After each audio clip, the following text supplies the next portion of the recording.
Good morning, everyone. Welcome back to our Bible study. We are on Mark chapter 3. We're going to be looking at verses 1 through 6. And this is the last of that chain of 5 pericopes that we've been studying. That chain which has the common theme of Jesus' authority. Jesus' authority to forgive sins. Jesus' authority to call sinners. Jesus' authority to heal. And Jesus' authority to break the Sabbath rules. All right, so we're on Mark 3:1. Let me read. I'm going to read the text in its entirety, and then we'll go back and break it up into pieces. Another time, Jesus went into the synagogue. Another time, Jesus went into the synagogue, and a man with a shriveled hand was there. Some of them were looking for a reason to accuse Jesus. So they watched him closely to see if he would heal him on the Sabbath. Jesus said to the man with the shriveled hand, "Stand up in front of everyone." Then Jesus asked them, "Which is lawful to do on the Sabbath? To do good or to do evil?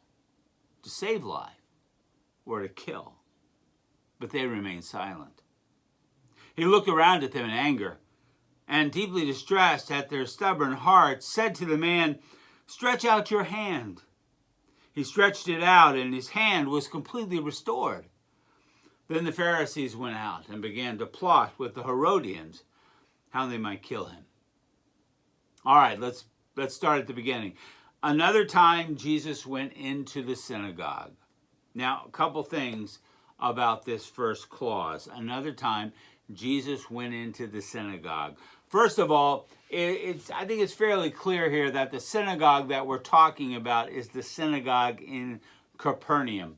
The phrase in Greek, it uses the word pollen, which means again. So more literally it says, again, Jesus went into the synagogue. Actually, he says, again, he went into the synagogue.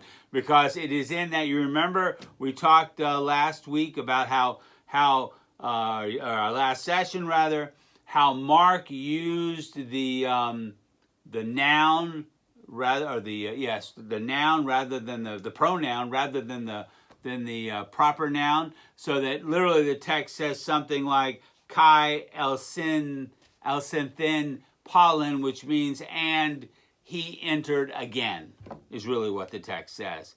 So again, he entered. So by not using that proper noun, as we talked about this in our last session, by not using that proper noun, but instead using the pronoun, Mark is linking the pericope which has gone by with the pericope that we're now studying now. In this case, they're both on the topic of the Sabbath.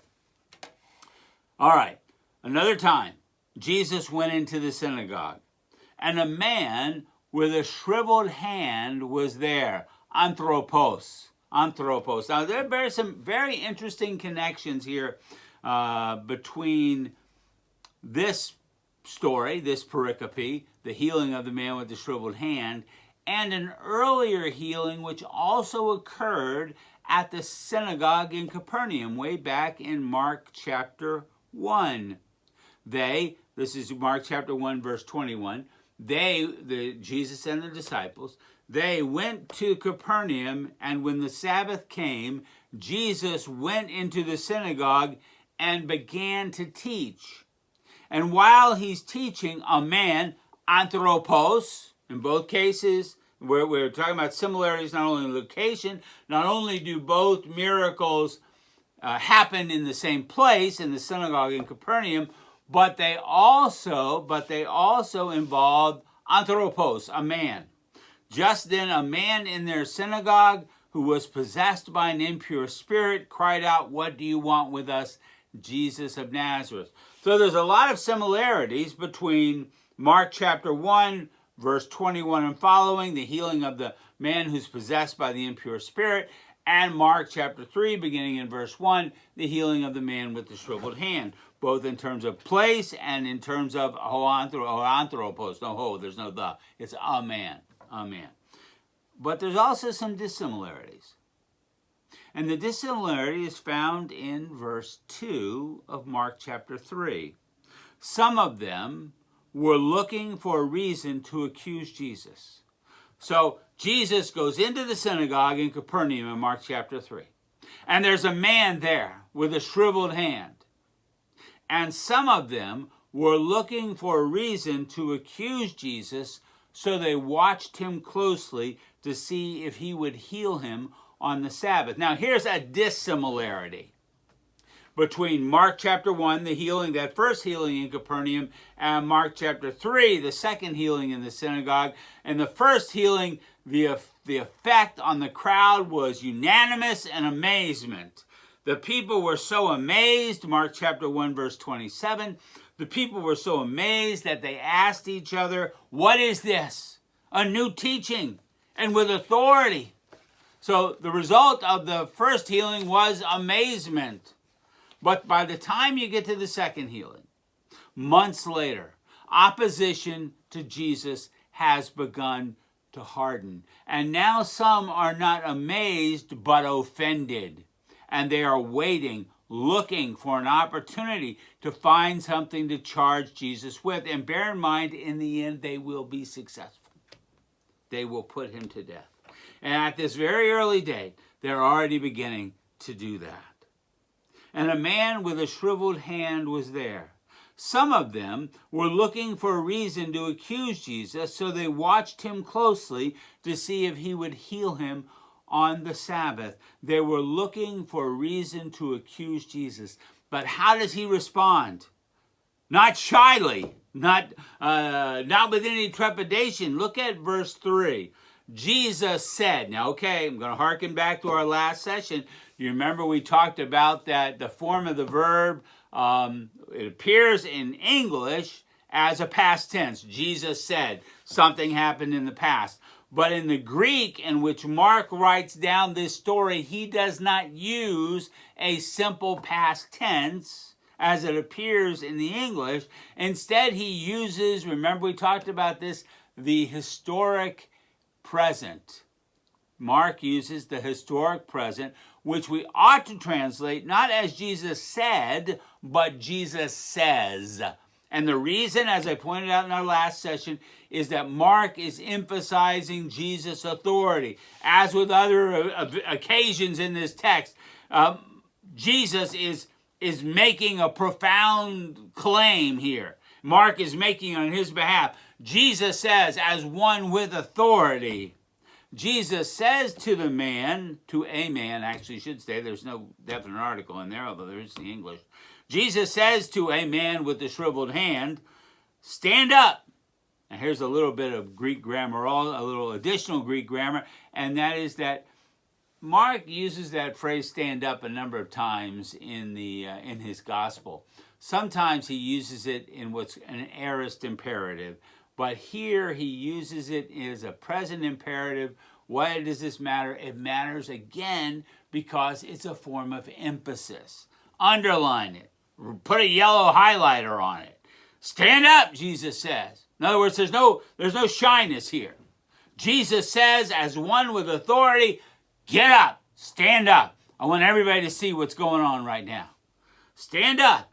Stand up in front of everyone. Stand up. Don't be shy. I'm not. Jesus says, stand up. No equivocating. Verse 4. Jesus asked them. Jesus asked them. Who is them? Jesus asked them. Well, in this context, clearly the them is those who are waiting to trap him. Some are Pharisees, some may not be, but the them are those who are looking for his scalp. Jesus asked them, which is lawful on the Sabbath, to do good or to do evil? Yeah, it's interesting if you read through the Gospels how often Jesus uses this particular stratagem. When people are trying to trap him, he asks them a question, as he did, for example, with the question of taxes, whose picture, he says, is on the coin. A wonderful stratagem. Jesus asked them, which is lawful on the Sabbath, to do good or to do evil? To save life or to kill? And sadly, A terrible, terrible word here. But they remain silent. Jesus gives them the opportunity to be open, but instead they're closed-hearted. Jesus has seized the initiative by this question. The Sabbath does allow, the standard Jewish Sabbath laws of the period do allow one to save a life. You see a child drowning, there's nothing stopping you and everything encouraging you to run in and save the child. Someone's wounded by the side of the road by a wild animal or a thief or a robber. There's nothing in the Sabbath rules that stops you from saving a life. Jesus says it's not just that. The Sabbath has a broader scope. The call of the Sabbath is to do good. Not just to save a life, that's good, but do good. The call of the Sabbath, because remember, the Sabbath is for the good of human beings, not human beings for the good of the Sabbath. He looked around, verse 5. He looked around at them in anger. He looked around at them in anger and deeply distressed at their stubborn hearts. Why is Jesus angry? You know, the unforgivable sin is not ignorance. It's not murder. It's not paganism. The unforgivable sin is to know the truth. And to know that the truth is the truth, but to deny the truth. These people who witnessed this miracle, heard Jesus' question, who knew in their hearts what they ought to say and do, but did not do it.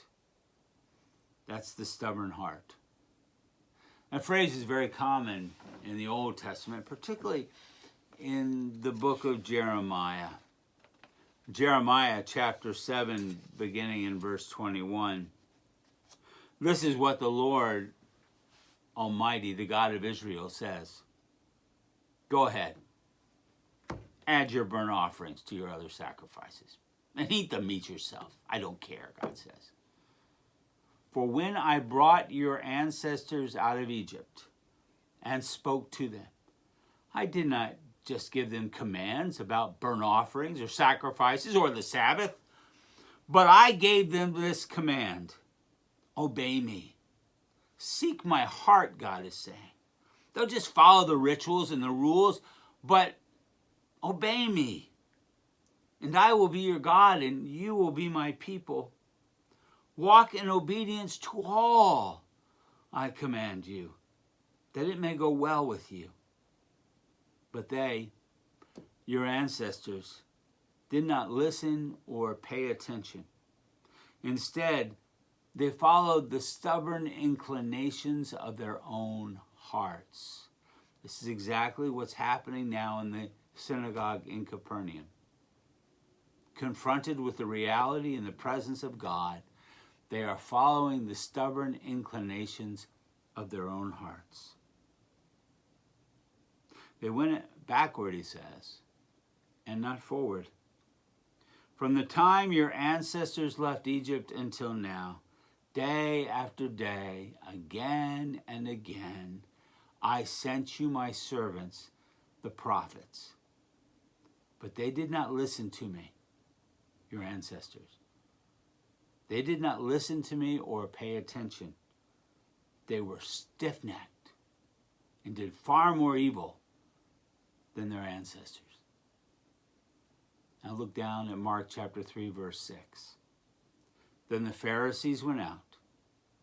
Then the Pharisees went out and began to plot with the Herodians. This is an unnatural mixture.